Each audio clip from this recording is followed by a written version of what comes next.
नमस्कार, आप देख रहे हैं चंचल धमाल न्यूज़।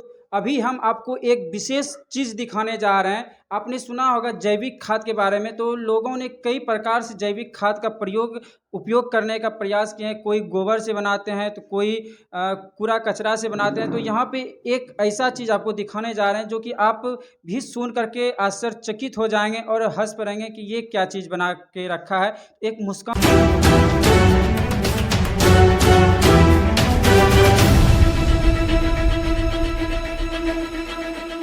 पहले आप बताइए कि आपका घर कहाँ पे हुआ? मेरा घर विजयनगर बांका है। मेरे दादाजी का नाम ब्रह्मदेव शाह है और मेरे पापा जी का नाम श्री पंकज कुमार शाह है। मैं एक मध्यम फैमिली से बिलोंग करती हूँ। जी। तो मुस्कान जी, आपका एक जो है कि वीडियो बहुत जोर शोर से वायरल हो रहा है और पेपर में भी, न्यूज़ वगैरह में भी आपका देखा जा रहा है कि आपने जो है कि कृषि क्षेत्र में किचन का वेस्ट जो मटेरियल होता है उसको किसी प्रकार से उपयोग में आप लाने का प्रयास कर रहे हैं। तो उसमें क्या उद्देश्य आपका है, क्या बनाना आप चाह रहे हैं? मेरा उद्देश्य है कि शहरी क्षेत्र में एक तो पॉपुलेशन इतना बढ़ रही है, सब जंगल को काट के घर बना रहे हैं और मतलब यहाँ पे गाय माल सब जो भी वो सब भी नहीं मतलब पोसते हैं, जिससे कि मवेशी नहीं पोसते हैं। हाँ, जिससे कि मतलब किचन का जितना वेस्ट होता है सब रोड पे ही फेंक देते हैं और मतलब हाँ बदबू होती है और फिर मतलब घर में मतलब छत पे मतलब उसको उसी का जैविक खाद बना के अगर हम पेड़ पौधे लगाए छत पे ही, तो उससे मतलब पर्यावरण भी सुरक्षित रहेगा और किचन वेस्ट का पुनः उपयोग भी हो जाएगा। इससे मतलब प्रदूषण भी कम होगा, पर्यावरण भी सुरक्षित होगा। हमें जैविक खाद से मिला फल फूल सब्जी सेहत के लिए भी लाभदायक होगा जी। तो यानी कि इनका कहना है कि आप अगर आपके छत पे अगर जगह है, कुछ भी जगह है, तो उस पे आप खेती कर सकते हैं। हाँ। कोई भी साग सब्जी भी उगा सकते हैं, साग सब्जी फल वगैरह फूल सब वगैरह भी उगा सकते हैं। और जैसे कि किचन में वेस्ट जो पदार्थ होता है, वेस्ट जो चीज होता है, जैसे कि चावल सब्जी काटे तो उसका छिलका हो गया, फल का फिर वो छिलका हो गया या फिर चावल बच जाता है, रोटी हो गया। तो ये वेस्ट मटेरियल को, वेस्ट सामान को जैविक खाद में आप कैसे प्रयोग कर रहे हैं? हाँ, तो एक दिन का वेस्ट मटेरियल से नहीं होता है। ये मतलब कुछ वेस्ट मटेरियल एक साथ जमा कर लेते हैं जी। उसके बाद उसको एक मतलब बाल्टी में रख देते हैं, उसमें थोड़ा सा गोबर और पानी डाल के उसको ढक के छोड़ देते हैं और बीच बीच में देखते रहते हैं वो तैयार हुआ या नहीं। उसको लगभग महीना 1.5 महीना तक में वो तैयार हो जाता है। उसके बाद हम लोग जाके फूल गाछ में फल सब में मतलब थोड़ा थोड़ा डाल देते हैं।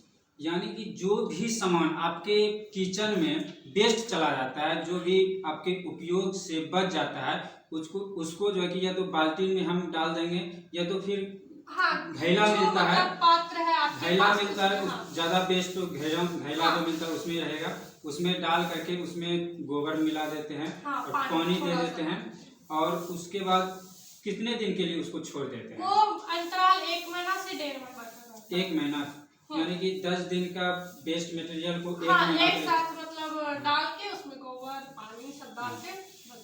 जैसे कि हम अगर घर में वो उसको रखेंगे तो उससे भी बदबू आएगी, तो उसके लिए आप क्या करेंगे? उसके लिए मतलब जहाँ छत पे एक कोने में रख देते हैं, जहाँ हम लोग जल्दी जाते नहीं है, छत पे सिर्फ एक बार धूप वगैरह उसको मिलते रहे, हवा मिलते रहे और उसके बाद उसको जो है कि उस घेले को ढक देते रहेंगे किसी चीज से।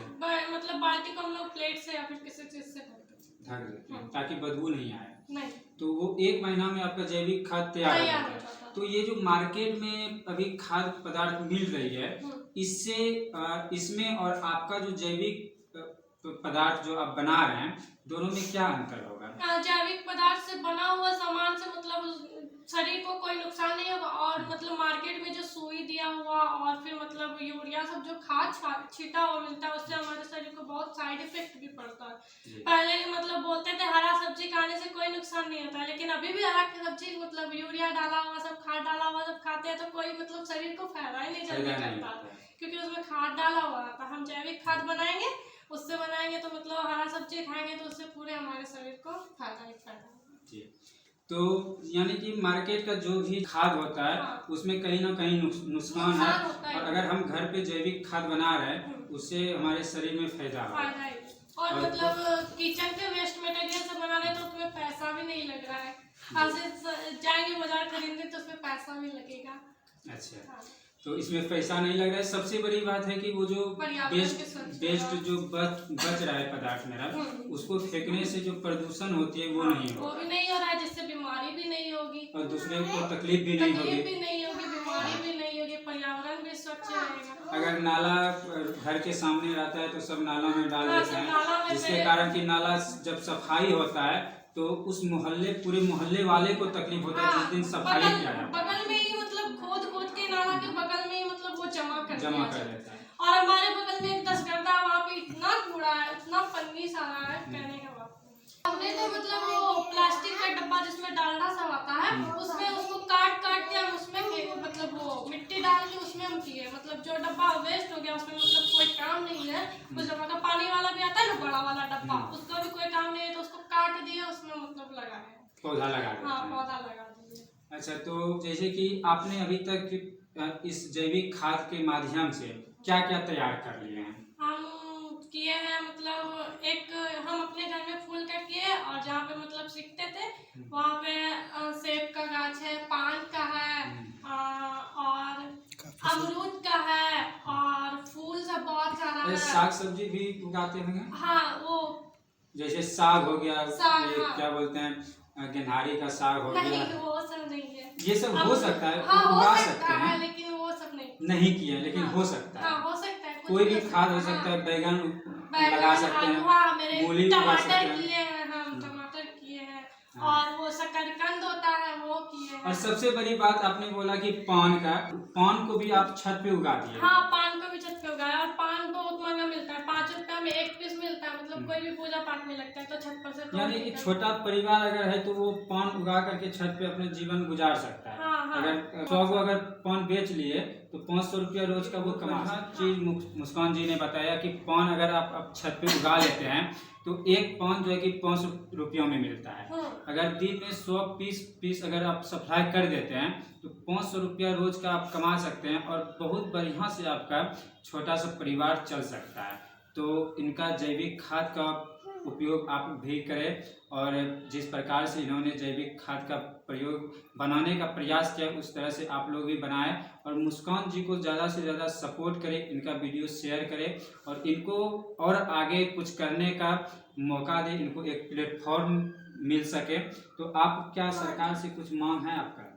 मेरी सरकार से मांग ये है कि सभी लड़कियों को जागरूक करे, सभी लड़कियों का मतलब सपोर्ट करे, सबके घर वाले। अगर आपका कोई वैसा प्लेटफॉर्म आपको मिले, कोई सपोर्ट करने वाला मिले, हाँ, तो और आप इससे बढ़ चढ़ के कुछ कर सकते हैं। पर्यावरण के लिए हम और बढ़ चढ़ के कर सकते हैं। आपको कुछ प्राइज मिला है, हाँ, वो दिखा सकते हैं? यस, दिखा सकते हैं। मुझे बांका में मिला था जब मैं जिला लेवल पे कार्य कर रही थी। उसके बाद ये मुझे पटना में मिला था जब मैं नेशनल के लिए सिलेक्ट हुई थी, और ये भी मुझे पटना में ही मिला था जिसके लिए मैं नेशनल लेवल के लिए सिलेक्ट। यानी कि आप नेशनल लेवल तक पहुंच चुके हैं? हाँ, मैं नेशनल तक पहुंच चुकी हूँ इसी क्षेत्र में। हाँ, मैं इसी क्षेत्र में। अच्छा, तो आप किस संस्था के अंदर काम कर रहे हैं? मैं बाल विज्ञान कांग्रेस संस्था के अंदर काम कर रही हूँ। वो कहाँ चलती है? वो बिहार बांका में भी चलती है, सभी मतलब और बिहार चलती है, लेकिन इंडिया के सभी राज्यों में चलती है जी। हाँ। तो वो अगर किसी लड़की को अगर उसमें शामिल होना हो तो वो किस प्रकार से हो पाएगा? वो मतलब उसका डेट होता है, वो उसमें भाग ले सकती है, वो अपने मॉडल को प्रस्तुत कर सकती है। उसमें एक सर्वे फाइल बनाना पड़ता है, क्या क्या वो कार्य की, कहाँ गई सर्वे के लिए, उसमें फाइल में लिखना पड़ता है वो कैसे उसको तैयार की, कैसे मतलब कौन गाइड टीचर है, कौन मेंबर है। मेरी मेंबर का नाम आंचल प्रिया है, मेरे गाइड टीचर का नाम चिन्मय गुप्ता है। इसी तरह मतलब उसमें फाइल में सजाना पड़ता है, उसके बाद फिर वहाँ पे प्रस्तुत करना पड़ता है। वहाँ पे जज लोग होते हैं मतलब सिलेक्ट करने के लिए। अगर आपको सिलेक्ट किया गया तो आपका फिर भागलपुर में होगा, और फिर वहाँ पे सिलेक्ट हो गए, वहाँ पे भी रहते हैं मेंबर लोग सिलेक्ट करने के लिए। वहाँ पे सिलेक्ट हो गए तो वहाँ पटना जाना पड़ेगा। पटना में हम लोगों का हुआ था तारामंडल में प्रोग्राम। तारामंडल में अगर वहाँ पे भी जो लोग होते हैं वहाँ पे भी सिलेक्ट हो गया तब नेशनल के लिए दिल्ली में होता, लेकिन कोरोना की वजह से हम लोगों का ऑनलाइन ही दिल्ली वाला हो गया था, हम लोगों को दिल्ली नहीं जाना पड़ा था। वहाँ पे राजभवन में होता है। तो ये सील जो आपको मिला है, जैसे कि ये है, तो ये NCSC, इसका फुल फॉर्म क्या होता है? National Congress science, national children Congress अच्छा, साइंस तो कांग्रेस। ये जो है कि आपको किस पर्पज से मिला था? ये हम सिलेक्ट हुए थे ना, तो वहाँ पे जितने सिलेक्टेड बच्चे होते उनको मिलता। तो ग्रुप का आप मेन हेड हुए? हाँ, मैं लीडर थी, मेरी मेंबर आंचल प्रिया थी, वो मेरी सिस्टर ही है, और मेरे गाइड टीचर का नाम चिन्मय था। वो तो आपने बता दिया, आपके नीचे जो काम कर रही थी लड़की लोग आपके अंदर, वो सब का नाम बता सकते हैं? बस मेरे 2 का ही मेंबर होता है, 2 अच्छा, का 2 ही मेंबर लोग? थी। हाँ जी। तो एक मैं थी, एक मेरी सिस्टर थी। ठीक। तो अभी आप छत पे क्या बनाए हैं उसको दिखा दीजिए थोड़ा सा। तो मुस्कान जी, आप यही बनाए हैं? हाँ, मैं यही बनाई। तो इसमें ये कब आप लगाए थे? ये मैं जब कर रही थी उसी टाइम लगाई थी। 5-6 महीना हो गया मेरे करने से। जिस समय लगाए थे उस समय इसमें क्या वृद्धि था, और जब से अब जैविक खाद का प्रयोग करना? जब मैं इसको लगाई थी तभी तो कुछ वृद्धि नहीं हो रहा था, और मतलब फूल सब भी नहीं आ रहे थे। जब मैं इसमें जैविक खाद डाली तो इसमें बहुत जल्दी वृद्धि, और फूल अभी तक मतलब इसमें आ रहे हैं। देखिए यहाँ पे फूल का कली सब भी है, बहुत सारा। तो देख रहे हैं यहाँ पे फूल का कली है अभी भी, और सुबह आपने हाँ, सुबह भी 16-18 फूल तोड़ी हूँ, अभी भी कली है। सुबह देख रहे हैं जैसे कि अगल बगल में भी आपने लगता है कि सबको बता दिए हैं। मुझसे प्रेरित होकर बहुत सारे घर में भी लगा हुआ है। तो मुस्कान जी ने जब ये पौधा लगाया था, और आप लोग भी लगाते होंगे, तो इसमें वृद्धि नहीं हो रही थी, और जैविक खाद का प्रयोग, किचन का बेस्ट जैविक खाद बना करके जब इसमें उपयोग किया, तो 15 से 20 दिन में इनमें ग्रोथ आना चालू हो गया और फूल आना चालू हो गया। तो इसी के साथ मुस्कान का ये वीडियो ज़्यादा से ज़्यादा आप शेयर कीजिए, और इनको सपोर्ट करने का प्रयास कीजिए, इनको आगे बढ़ाने का प्रयास कीजिए। सबको इस प्रकार का उपयोग कहीं ना कहीं करना चाहिए। जय हिंद, जय भारत।